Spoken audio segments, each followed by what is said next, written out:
प्यारे बच्चों नमस्कार, बहुत बहुत स्वागत है आप सभी का।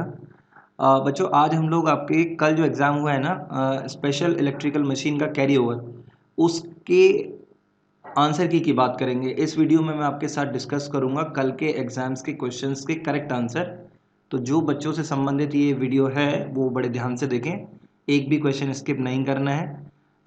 3 पार्ट्स में ये वीडियो लगभग होगा आपके साथ। मैंने पहले भी बताया है कि मैं एक बड़ी वीडियो नहीं बना पाता हूँ, उसका कुछ रीज़न है अभी मेरे साथ, बट जल्दी उसे भी शॉर्ट आउट कर दूंगा। और हाँ, कुछ चीज़ें मुझे आपको वीडियो के बीच में बतानी है और मैं लास्ट में बताऊंगा कुछ बातें, तो आप वीडियो को लास्ट तक देखिएगा, ज़रूरी मैसेज है आप सभी के लिए। तो अभी क्वेश्चन 1 से मैं शुरू करूंगा। कल आपका पहला क्वेश्चन था।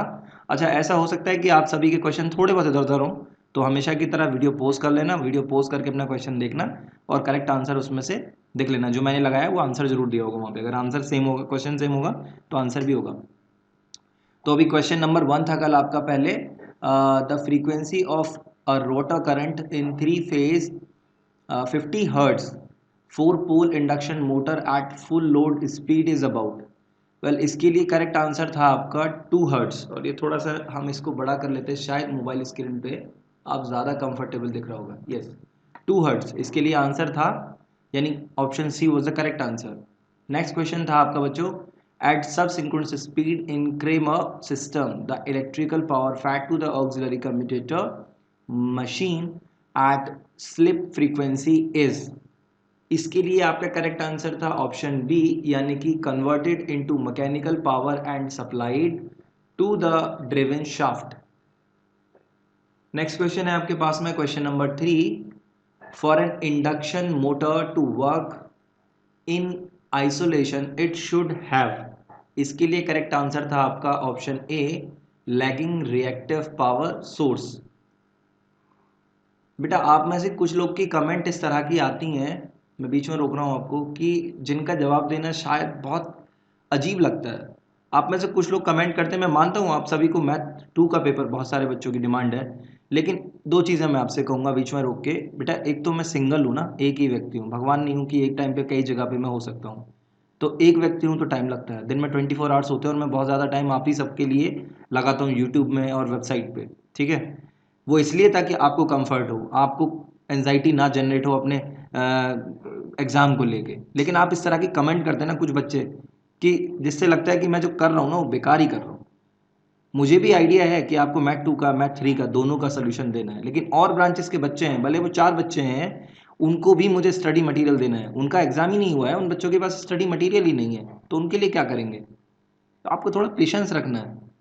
इस तरह की प्लीज़ कोई कमेंट ना किया करें। मैं कमेंट शो नहीं करना चाहता हूँ अभी डिस्प्ले पे, बट मुझे ज़रूरत लगेगी तो मैं करूँगा ऐसे बच्चों की कमेंट डिस्प्ले। आपको कहीं और से ट्राई करना है कर सकते हैं बेटा, मैं ओपनली कह रहा हूँ आपसे। आपको कोई ये नहीं है कि आपको सिर्फ हैप्पी लर्निंग ही सारे आंसर देगा। You can try any other channel if you want, but मैं अपने ही पेस के साथ काम करूँगा। नेक्स्ट क्वेश्चन है मेरे पास में, if the residual flux is absent in the rotor iron of the isolated induction generator। और इसके लिए करेक्ट आंसर है आपका option A, it will not run. और मैं अगर आपको गलत आंसर शीट दे दूंगा तो उससे नुकसान किसका होगा, उससे आपकी एंजाइटी कम होगी? नहीं होगी। मैं आंसर शीट बनाने के बाद भी 3 बार बोलता हूँ आपसे, बेटा मैच कीजिए, कहीं गलत हो गया है आप कमेंट कीजिए, आपकी कमेंट अप्रिशिएट करता हूँ, पर इसका मतलब ये नहीं है यार कि आप कुछ इस तरह की कमेंट करेंगे जो हर्ट करे। क्वेश्चन नंबर 5 देखिएगा। फर्स्ट स्टेटमेंट है आपके पास, voltage of an externally excited induction generator can not be controlled. And इसके बाद सेकंड स्टेटमेंट आपके पास था, frequency of an externally excited induction generator can be controlled. और इसके लिए जो बेटा आपका करेक्ट आंसर था वो था ऑप्शन ए, यानी 1 is true and second is false. यानी जो पहला स्टेटमेंट था वो ट्रू था और जो दूसरा स्टेटमेंट था वो फॉल्स था। नेक्स्ट क्वेश्चन है आपके पास में, AC servo motor is basically अ। इसके लिए करेक्ट ऑप्शन था आपका ऑप्शन सी, यानी कि 2 phase induction motor. AC servo motor is basically a 2 phase induction motor. Question number 7 देखेंगे। क्वेश्चन नंबर 7 था आपके पास में, in a stepper motor the detent torque means. Detent torque का मीनिंग होता है, इसका जो करेक्ट ऑप्शन था वो बच्चों था सी, यानी कि maximum low torque with the phase winding excited. Next है हमारे पास में क्वेश्चन नंबर, बेटा मुझे, हाँ क्वेश्चन नंबर 8 है हमारे पास। क्वेश्चन नंबर 7 का ए है बच्चों, क्वेश्चन नंबर 7 का आंसर ए है बेटा, माफ कीजिएगा। इसके लिए करेक्ट आंसर है maximum load torque with the phase winding unexcited. इसके लिए आंसर ए है। और क्वेश्चन नंबर 8 की बात करेंगे अब। क्वेश्चन नंबर 8 था आपके पास, in a stepper motor the holding torque means. इसके लिए करेक्ट आंसर था आपका option C, minimum low torque with the phase winding excited. Sorry. Next question है आपके पास में, in the slew range the stopper motor can. Slew range के भीतर जो स्टेपर मोटर है आपकी, इट कैन स्टार्ट स्टॉप और रिवर्स ऑन कमांड।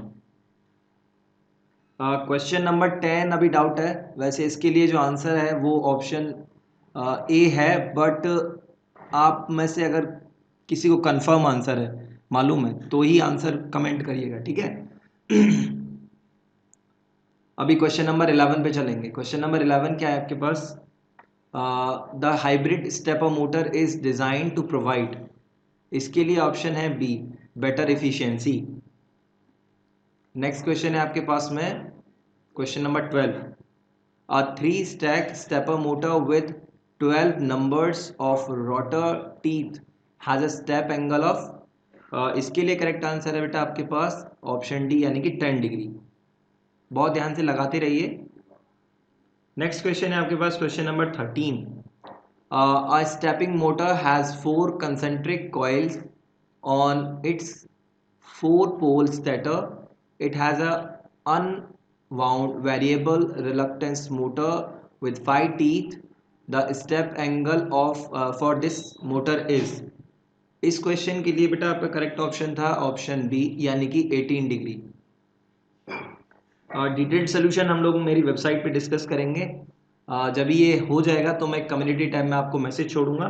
फिलहाल आपको एक करेक्ट ऑप्शन के साथ में जो पेपर है ना, आपको एक सॉल्व पेपर मिल जाएगा वेबसाइट पे। आप वहाँ जाके विजिट करेंगे तो आप इसको सॉल्व पेपर को वहाँ रीड आउट कर सकते हैं। PDF फॉर्म में नहीं मिलेगा बेटा आपको। क्वेश्चन नंबर 14 की बात करेंगे अभी।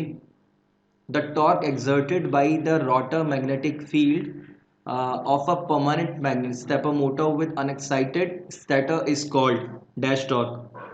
इसके लिए बेटा आपका करेक्ट आंसर था ऑप्शन डी, आइदर बी और C, that means it may be a detent और holding torque. So option D was correct, not B और C. Either of B or C was correct. That means option D was correct. It should be very clear. I'm talking about option D. Okay. Now moving to the next question, it is, in a 3-phase induction motor running at slip S, the mechanical power developed in terms of air gap PG is। Now for this question the correct answer is option C, that is 1 minus S times PG। Now moving to the next question, it is question number 16. The field coil of a dynamo have an inductance, it's not induction, I beg your pardon, of 8 Henry and have a resistance of 60 ohm and are connected to 120 volt DC source. The steady state current in the field coil. Now you have to tell what will be the value of current in the field coil. For this question the correct answer was 2 ampere. That means option B was the correct answer for this question. Now moving to the next question, it is question number 17. The motor generally used in a mixer grinder is, beta the correct answer for this question is option D, universal motor. It is option D. Now moving to the next question, this is question number 18. In case of universal motor, torque pulsation is minimized by, well the correct answer for this question was both rotor and inertia, load inertia I'm talking about. So correct answer was option C. Next we will see question number 19. In a universal motor, normally the ratio of width of brush to the width of commutator segment is, and the correct option for this question was option A, 2:1. Now moving to the next question, it is question number 20. The speed torque characteristic of a DC series motor are approximately similar to those of the dash motor. And the correct answer for this question was option A. It is universal motor. Next question is question number 21 I'm talking about. It is a self-excited induction generator. And the correct answer for this question is option A, must have static capacitor bank. Now moving to the next question, this is question number 22. What is or are the shortcomings of an induction generator in real-time system? So for this question, the correct answer was all of the mentioned things. And what was mentioned in this question?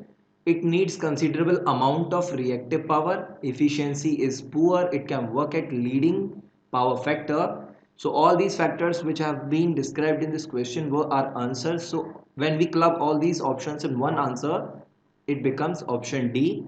That means all of the mentioned statements were true. Well, now moving to the next question, this is question number 23.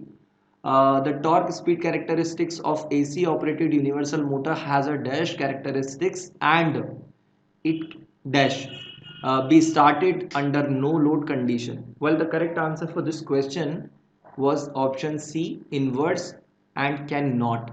Okay, so C option was the correct answer for this question. Now what you have to do is to pause this video and check your questions carefully. मैं चाहता हूँ आप कोई mistake ना करें बस, okay. और आशा करता हूँ कि आप सभी पेपर तो अच्छे से करके आए होंगे। Now moving to the next question, this is question number 24। Which of the following statement associated with the universal motor is incorrect? Now the correct answer for this question was option D, it is a constant speed motor. Okay, so this is a I mean to say this is a incorrect option, and according to question it is a correct answer, so don't get confused. It is a constant speed motor, it is incorrect about the uh, this question, I mean universal motor, but this is the correct option for this question. Okay, now moving to the question number 25. A AC series motors are built with as few field turns as possible to reduce. Now the correct answer for this question was reactance. Now इस video में मैं आपके साथ 25 question cover करूंगा. As I told you earlier, why I can render a large video for you. But आपको जल्दी इसका second और थर्ड पार्ट मिलेगा, because I am going to discuss this whole paper today with you, not even tomorrow, just today. Okay, so be with me, and please those students who are watching this or have watched few seconds of this video, I'm requesting you, beta, your math paper, I'm working on it. I just don't want to give you false hope, I just want to give you a true solution. So for that you have to wait for it, and just be with me, just bear with me for some time. I have other branches to provide the notes and study material for. Okay, so just wait for some time, I'm gonna give you this solution very soon. Okay, now I'm going to take leave of you. See you soon in next video. Till then, take care of yourself and bye bye.